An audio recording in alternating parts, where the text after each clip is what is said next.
Our top focus as of now, British Prime Minister Boris Johnson is expected to arrive in India next week in a state visit which will aim to highlight a successful India-UK partnership.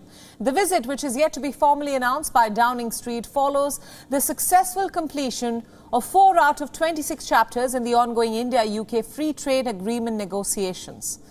Prime Minister Narendra Modi and Johnson are expected to take stock of the negotiations and mandate a timeline for the possible completion of the process, which was initially set for the end of the year. Johnson's visit, expected to be on April 21st and 22nd, will likely hold bilateral discussions and interactions with Indian business leaders. The visit is also likely to cover agreements across a variety of sectors, including defence, security and education. The Russia-Ukraine conflict, of course, is likely to feature in the discussions as well.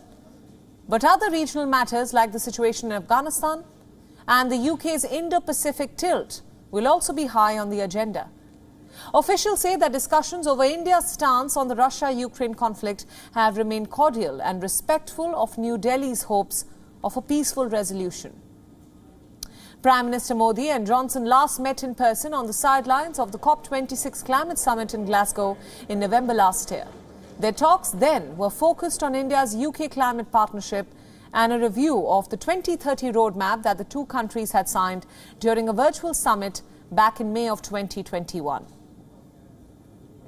Johnson's visit has been long overdue to India. His previous visits have been cancelled twice, all because of the COVID-19 pandemic, of course.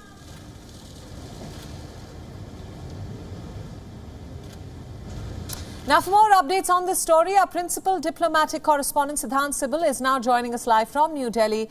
Siddhant, thanks so much for joining us. I want to start off by asking you, tell our viewers the significance of this trip of the UK Prime Minister, a trip that has been long pending.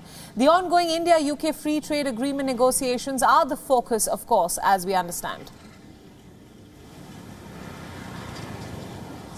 Well, he is the first European leader to visit Delhi since the Russian invasion of Ukraine in the month of February. So that makes it significant because there will be a significant portion on that, the war in Europe. He's expected to talk about that, but also understand that UK needs India now in a post-Brexit world. And on the table is everything, whether it's Indo-Pacific, whether it's trading ties. The 2 rounds of India-UK free trade negotiations have happened. The 3rd round will start later this month. So that remains the key focus area as well. But above all, it is the personal chemistry between the two leaders that has been something that has been talked about. We know, as you pointed out, in fact, both the leaders met last year at the Glasgow Climate Summit. But this is a long pending visit as well. Twice the visit of UK Prime Minister Boris Johnson to Delhi has been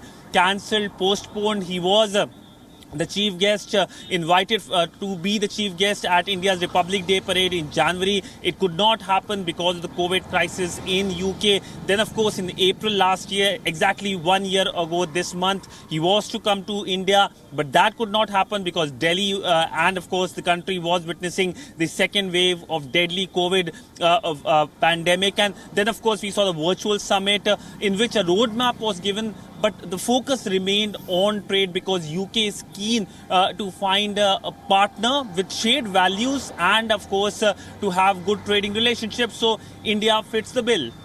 Right, absolutely. Let's talk about the timing of this visit as well. The UK Prime Minister is facing the consequences, of course, of the Partygate scandal back home. Is this visit key in shoring up support from international allies at this crucial time for the UK Prime Minister? Well, it does give a certain breather to the UK Prime Minister.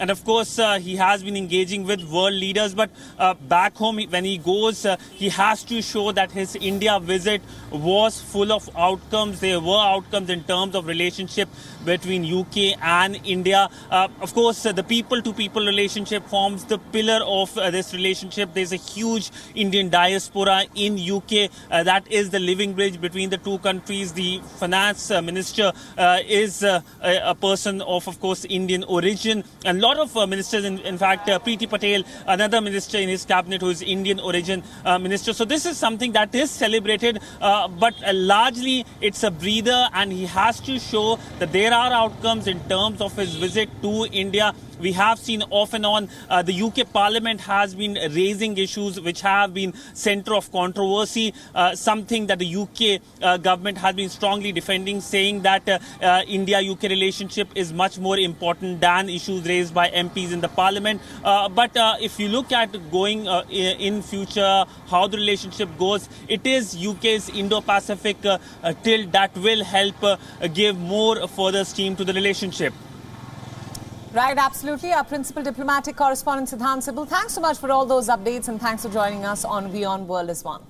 WION World is One is now available in your country. Download the app now and get all the news updates on the move.